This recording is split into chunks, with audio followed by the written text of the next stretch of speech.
Who are you and what did you do? Hi, my name is Carl, and I won my Union Arena locals last Sunday. Nice. Yeah, and I did so winning with Kurapika. You know, totally the best deck. Definitely not the Bleach deck. No. But yeah, started off, I played 4 Kurapikas. The only reason you play him is just because he's a raid target for the big Kurapika, this one right here. So he's a pretty must-have. And then continuing on for our 0 cost, I also played 4 of the Satotes. This is just so, because you're trying to rush to 7 just to play the Kurapika, so the extra energy that you get by pretty much sacking him at the end of the main phase is very good. And then the consistency booster, it's 4 Zip Pile. So overall, I'm playing 12 0 costs, and this is just to make sure that we never get an opening hand without a 0 cost, or if we mulligan, we still maximize the chance of seeing more 0 costs. Moving on to our 1 costs, we have 4 Leorio. I really like Leorio. 1, because he lets you bounce his up pile to use him again later, but also because your going first turns are very, very good because of Leorio, since you push straight up to, on your second turn, on your 2 action points, you can go directly from Leorio into the next card that we're playing, which is Netero. He's another double energy maker. Essentially, when he's active, he makes 2 energy instead of 1. So just very good for this type of deck where you're trying to hit 7 energy as fast as possible.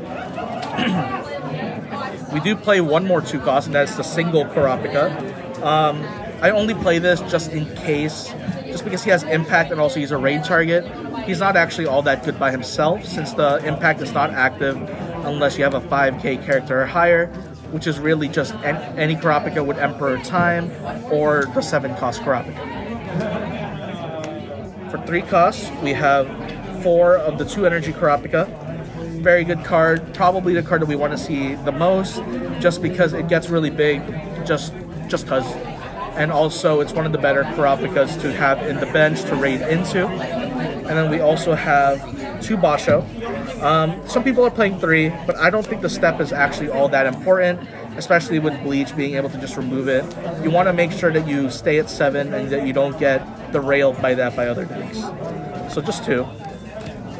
And then for our last energy dedicated card, we also have 4 Neon. This Neon's very good, since the typical turn play is you go 0 cost into Leorio, whatever he is, and then next turn you play this and another 2.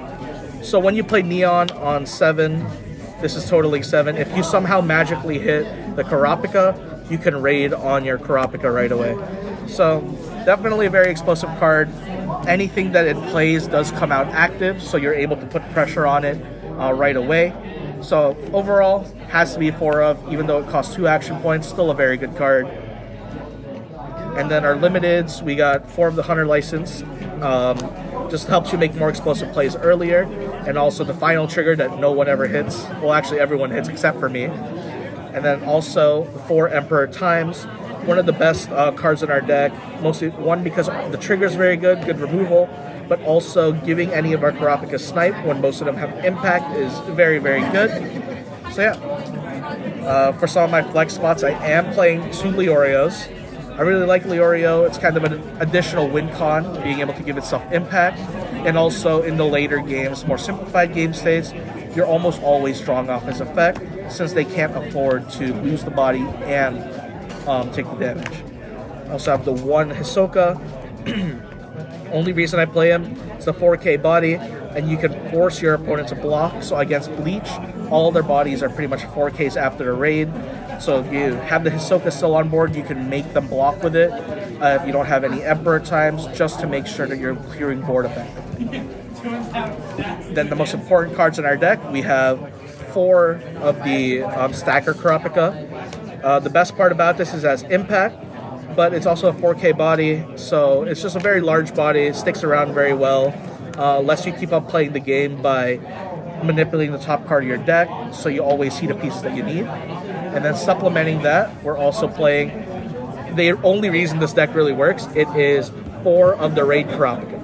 The entire deck is built around getting to 7 as fast as possible, raiding on it, and just turning the boards by being able to snipe and clear one of their bodies, as well as deal damage to them. Assuming that it ever sticks a turn, 5k is a very difficult number for people to get rid of.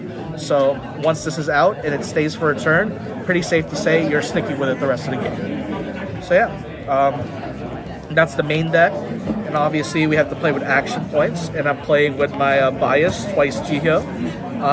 This is clearly the reason I won all of my games, because these action points are just so much better than everyone else's. But yeah, that was my Kurapika deck profile. Thanks for watching. Thank you.